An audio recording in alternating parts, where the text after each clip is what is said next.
The firm that you're talking about when you were in private practice actually has given quite a bit of money all over the state in terms of campaign, or rather the country, in terms of campaign contributions, then to land these contracts to do work defending pensioners, if I'm not mistaken, against companies. Is that correct?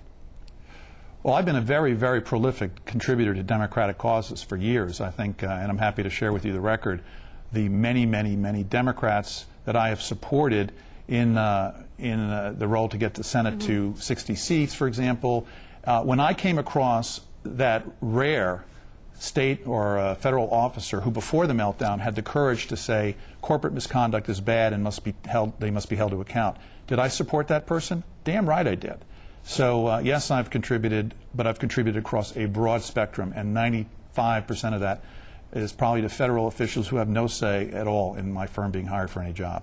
I see. And in your personal contributions, it wasn't always to Democrats either. It was also to Republicans. And the explanation for that is because, as you said, it was when people who were fighting for against, like for an attorney general, for example, in Ohio, I think it was.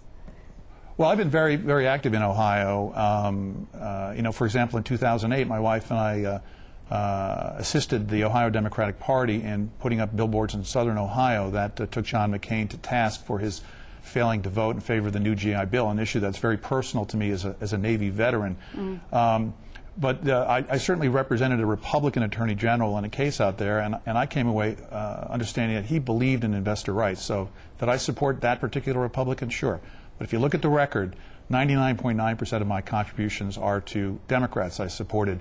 I mean, Chuck Schumer, I was one of his favorite go-to guys in terms of raising money for folks from Tim Allen to Gene Shaheen to the Udalls to Jeff Merkley, Al Franken. These are people I believed in. I believed that it was necessary to get the U.S. Senate to a workable majority for the Democrats. I raised money for Barack Obama. I was proud to do that. I'm proud that he's our president.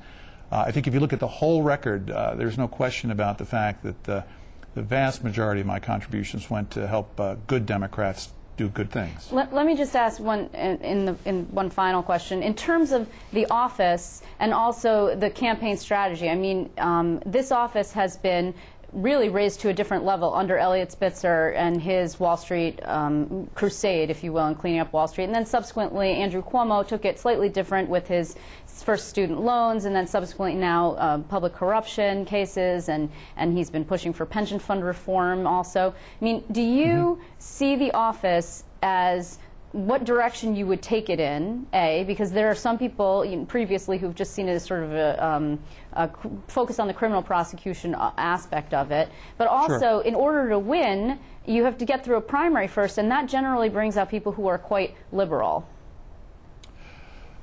Well, I'm a progressive Democrat. I mean, that much is going to be quite clear. But there are three main reasons, three main things I want to focus on as Attorney General. And mission one, by far, is helping to reform Albany. I want to fight for two things I fought for on Wall Street: transparency and accountability.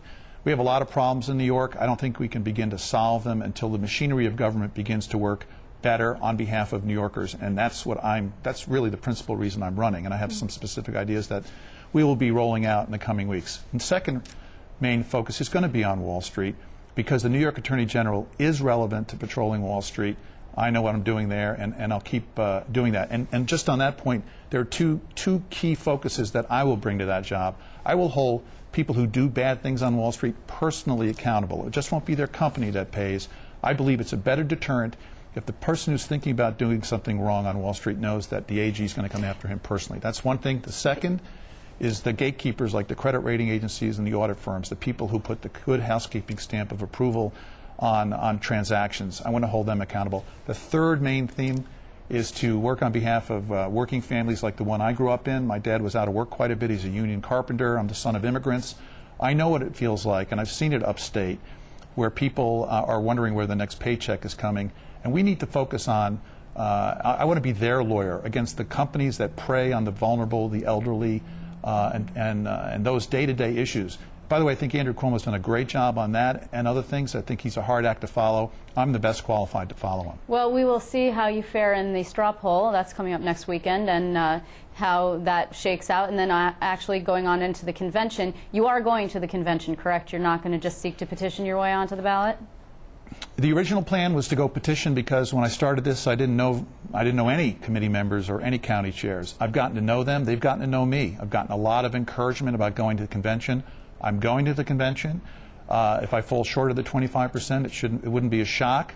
But I'm going to go there. I'm going to present my case. My focus has not been on May. It's been on September 14. I will be on the ballot if I need to petition on. I plan on doing that. I made a commitment to the rural counties that of the 15 congressional districts that I'm going to petition. If I need to do that, I will petition in all 11 congressional districts north of Westchester. I'm going to be very visible up here across the length and breadth of upstate. I need to do well upstate to be your next Attorney General and to win the primary.